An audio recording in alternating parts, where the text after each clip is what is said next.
Good morning, good afternoon, good evening, you lovely people, whichever one it is for you.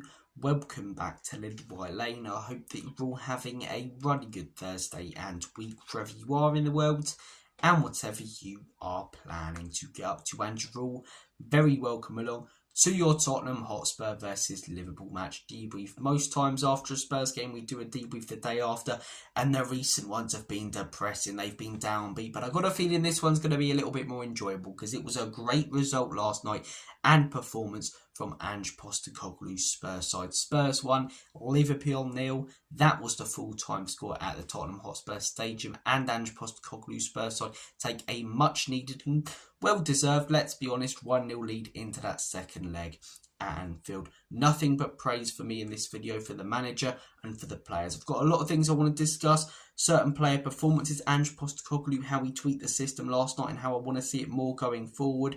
Were Liverpool robbed? A lot of their fans are claiming they are. We'll talk a little bit about that later in the video. Only half time in the tie, so we're going to talk about the second leg, what I believe Spurs need to do, and their upcoming games, Tamworth, and the small matter of the North London derby next week. So strap yourselves in, grab yourselves a snack, sit on your backside, and let's talk Tottenham. So look, first leg, under the lights, semi-final against the best team in the league when the club's been a shambles recently and nothing but mid-table mediocrity. Who are the players that you'd expect to step up? Your experienced players, your Heung-min Sons, your Dejan Kulusevskis, players who have been there and done it before, who have experience in the game. Except they were two of the worst players on the pitch yesterday.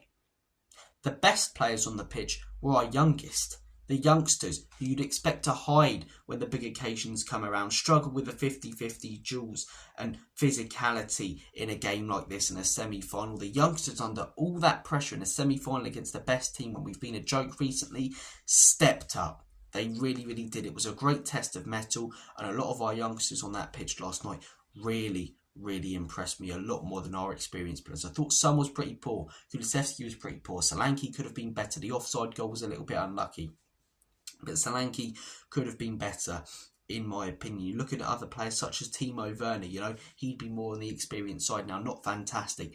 But the likes of Bergvall, Kinski, Gray, Spence, Dragazin, they were our best players on the pitch. And to put in performances like that in a semi-final, to have that concentration for the whole 90 minutes, actually it was longer than 90 minutes, wasn't it? Because of the 11 plus added minutes at the end of the first half and the 7 at the end of the second half. Quickly as well, I do want to say, great to see that Rodrigo Bentancur is okay. I was worrying the way that he went down last night, but he seems to be all good, which is fantastic. I would say hopefully it's not a long-term injury, but just hopefully he's okay and, there's no long-term effect on his brain or on himself. So great to see that he's doing okay, as saying that he's home from the hospital with his wife, it looks to be, or girlfriend. So good to see that Rodrigo Bentancur is okay, because it was a scary one last night, and it's always scary when you see a player go down like that and, the stretcher rushed on and players running over to them. You never know what's going on, especially when you're watching it in the ground or on television. So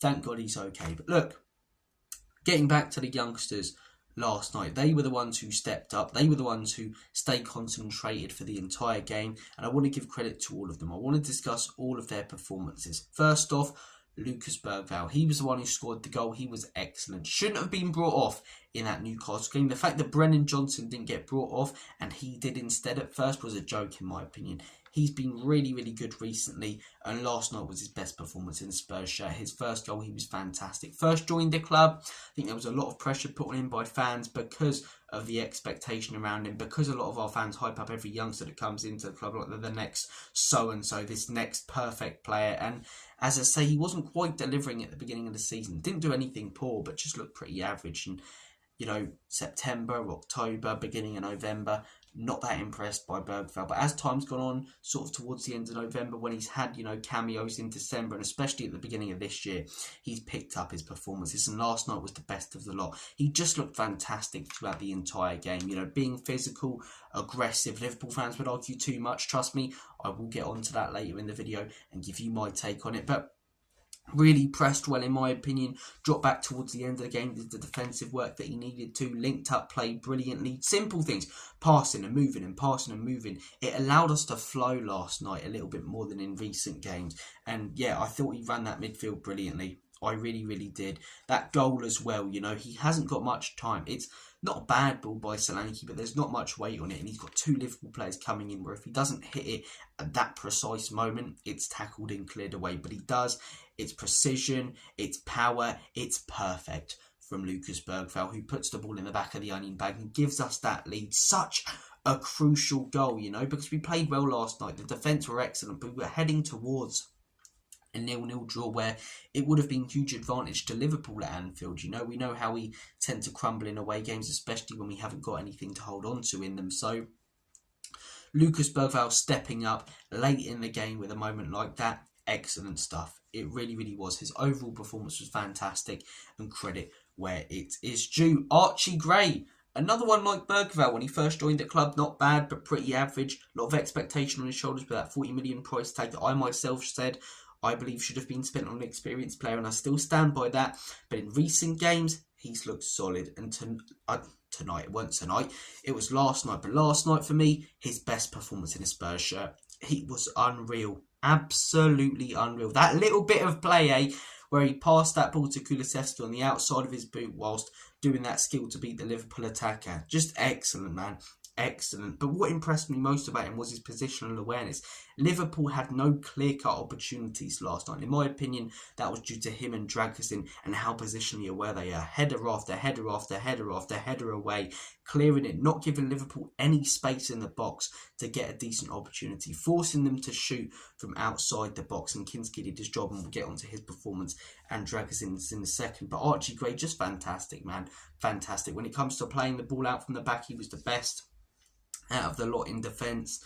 You know, his passing was precise. It was perfect last night. Made a couple of massive blocks. Just constantly staying in position. No lapses in concentration, which you need to do in this system. That's why I'm not a fan of this system, because in my opinion, you almost ask too much of defenders. But to come in in a game like that, at his age, putting a performance like he did, and stay, as I say, so concentrated, stay so positionally aware and know where he is at all times for the entire 100 minutes that we played that game in. Fair play to Archie Gray. Top quality stuff last night. Credit where it's due. And it's a performance at the end of his career he should look back on and go, wow, I was excellent that night. That was one of my best nights. As a centre-back, as I say, because he was right back most of the time at Leeds. You know, natural position as 6. Obviously, they had an injury crisis, so he had to play right back for most of last season. And coming in at centre-back, as I say, it's taken him a bit of time to settle in. But no matter where you play him in that defence, he's done a solid job. And he was brilliant. Absolutely brilliant. So impressed with Archie Gray. He was good on the weekend as well, in my opinion. Radu Dragusin, just mentioned him there. If we go on to win this game, we will look back at that block. If we get through to the final, as I say, if we get something at Anfield, draw that game, lose it by 1-0 and beat them on penalties, we will look back at that block. So whilst they didn't create anything clear-cut, it was an excellent strike from Trent from such a difficult angle, and Radu Dragusin is there.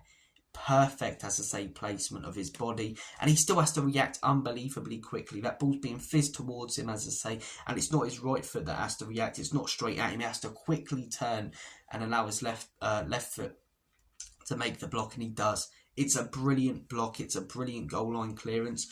He was excellent. He really, really was. Play to his strengths, man, because that's when we see the best of him. That's why I've been calling for Spurs to play a back 3 for so long, because I think that's what Radu Dragusin's excelled in his whole career. And he excels, and he's at his best, in my opinion, in a low block. He's not a quick player, so when you play a high line and the opposition have quick players attacking you, he's going to get exposed and look horrendous, because you're not playing to his strengths remotely. But a game like that, especially the more that we sort of sat back towards the end, obviously we didn't park the bus or anything, but the more that we sort of sat a little bit deeper and deeper and deeper as time went on, and then obviously last 10 minutes, we were really, really holding on to that lead.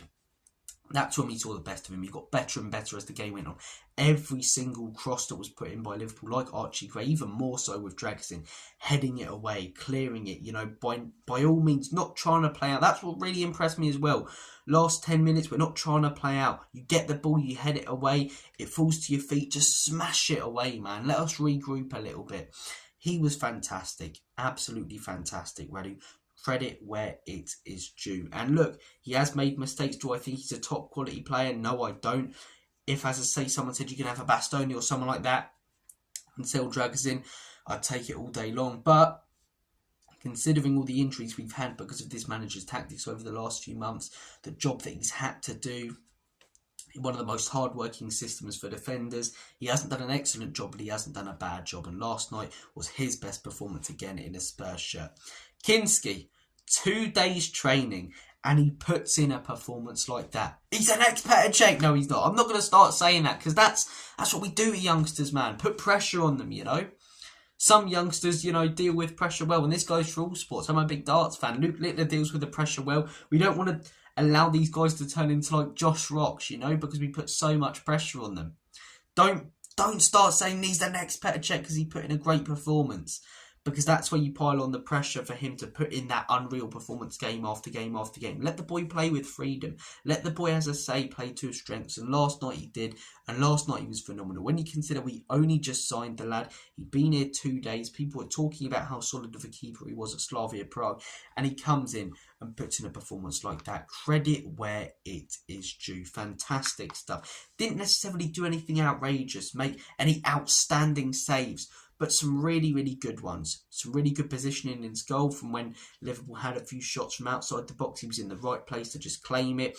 Claimed crosses really well, like Brandon Austin. That's 2 goalkeeping performances in a row now that have just been outstanding. But this one impresses me even more so because he's been at the club 2 days. He's had 1 training session, you know, and as a goalkeeper, it's not just saving your ass to do in this system. It's playing out from the back. And even yesterday, for your first, as I say, you know, sort of touch in the game, to be a dink over the Liverpool attacker as a pass, it was just fantastic. It really was. Looked so confident with the ball at his feet. Made himself an option almost as a centre-back. You've seen Man City doing it for years. No, I'm not saying he's going to be the next Ederson at all. I don't think anyone should be overhyping players like that or putting pressure on them, especially young lads. But what Ederson's done for Man City for years is almost came out of his box when the team's in position and almost inserted himself into the defensive line and made himself an extra centre-back option. That's what Kinski done at times yesterday. He looked so comfortable with the ball at his feet. Made a couple of really good saves. I'm thinking of that one at the near post that he really had to get down for quickly.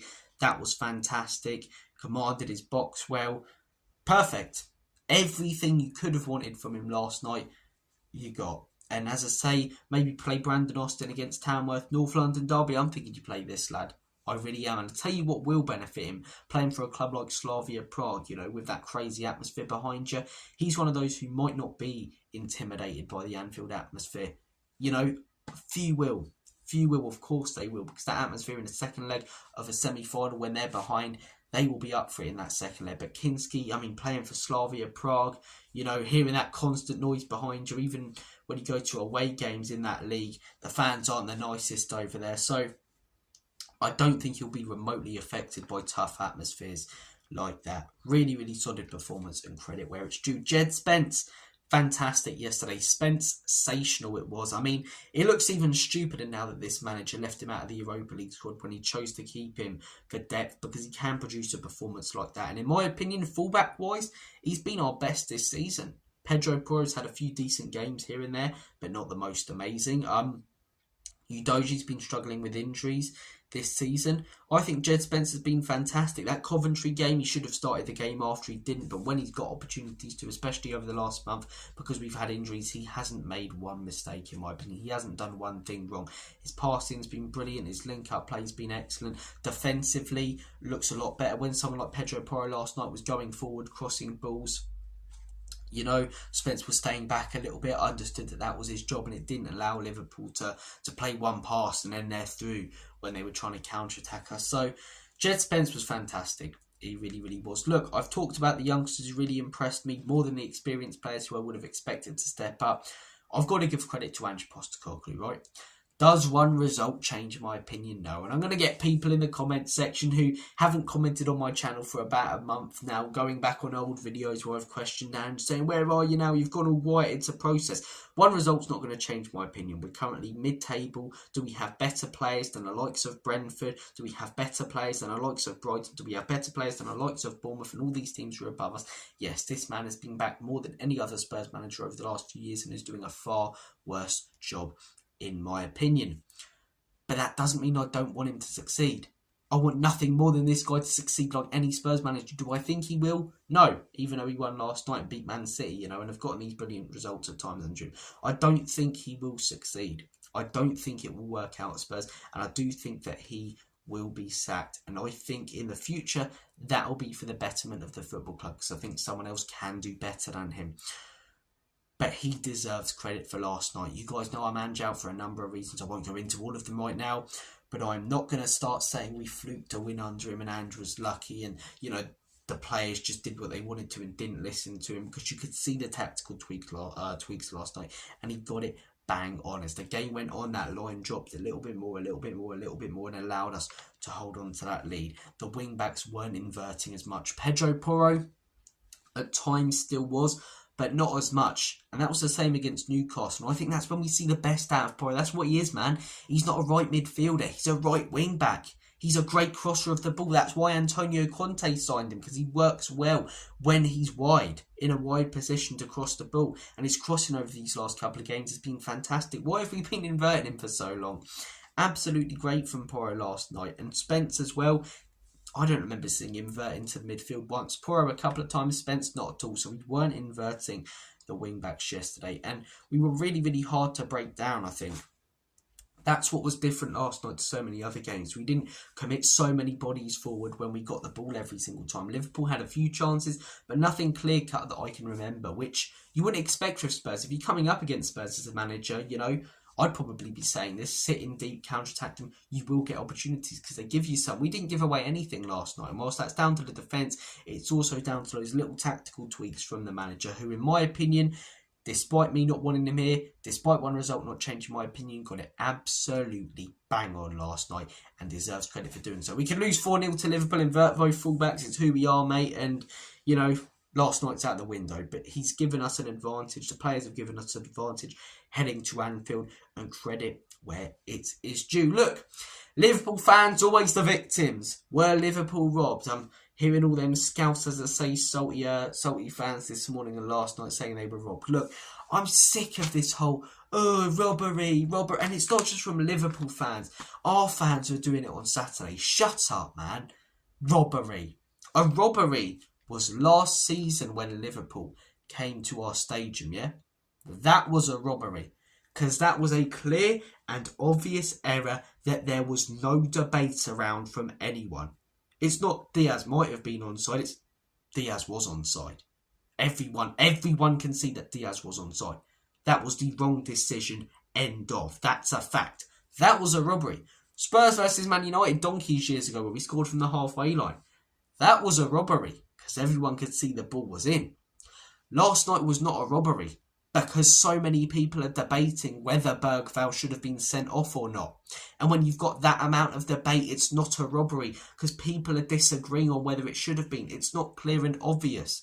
And Ange Postecoglou, as much as he contradicts himself and talks a load of rubbish a lot in press conferences, I agree with him, I thought the rules are so complicated now, Football, the most simple game out there, the most simple sport, has just been overcomplicated by complicit individuals and officials. But Ange Postecoglou said himself yesterday, I thought the rule that if a tackle is made and it's not cynical and you play advantage, you don't go back to book the player. So all those Liverpool fans saying it should have been a yellow card, a second yellow, well, it wasn't cynical from Bergvall at all, in my opinion. And plus, if you want to argue it's a yellow card, let's take a look at the first yellow card that he got. It's not a yellow, it's a dive. The first yellow's not a yellow, right? So if you take that away, he's on one yellow if you're purely looking at the second one. But then if you're going by the rule book and what the referees are now saying, which, to be honest, I don't really trust, but if you're going by that, right, and the decisions that they've been making over the last few years, and decisions that have gone against us recently, if you're going by that, then the second goal, where there's not a cynical tackle, where advantage is played, it shouldn't have been a yellow. So you look at both, Bergvall shouldn't have had a booking last night, in my opinion. But Liverpool fans will play the victim card more than anyone else, man. And it does my head in. It really, really does. Liverpool, the PGMOL and VAR hate Liverpool. No, they don't.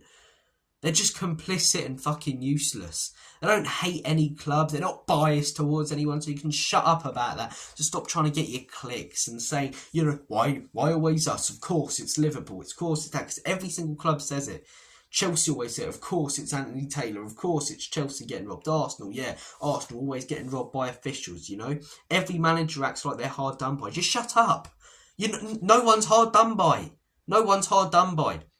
Unless there was an actual robbery, which there was last season at the Tottenham Hotspur Stadium. But there wasn't last night, man. Everyone's just acting so hard done by these officials. These officials are useless and complicit because they don't even know what the rule book is that they are meant to follow. Because the simplest rules in football, like handball, to talk a little bit about Dan Burns on the weekend, simplest rules like football in handball are now overly complicated and don't make sense because of stupid decisions that have been given. So when you get a debatable decision, people call it a robbery when they have an opinion on it. It's not a robbery. It's not. I'm sorry. A robbery is something that everyone would just agree on. That's a disgrace. That's the wrong decision. Like Diaz's offside is a perfect example last season. It was against us. It shows that I'm not biased whatsoever. We shouldn't have won that game. Diaz was clearly, blatantly and obviously, factually onside. That goal should have stood to put Liverpool 1-0 up in that game.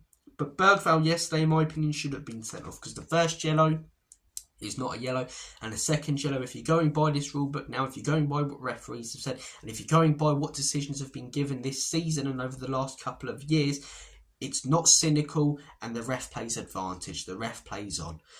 That's my take on it. Bergvall shouldn't have even been booked. But the simplest rules now in football, as I say, are just overly complicated. And whenever someone gets a decision that they believe goes against the manager or fan, they call it a robbery, man. It does my head in. Really does my head in. Klopp did it so often, you know.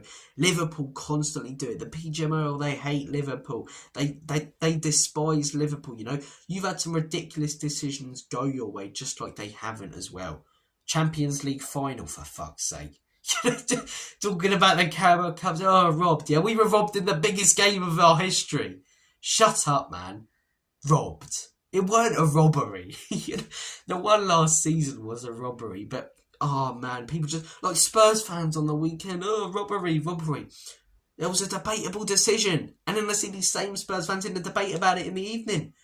A robbery is where 95% of people agree, apart from those who are mentally unstable or unwell, that a certain decision was completely wrong. But where is that, man? Sick of this whole robbery constantly thing from fans and managers acting like they're hard done by, you know? Like the VAR and PGMOL are out to attack certain clubs. They're not.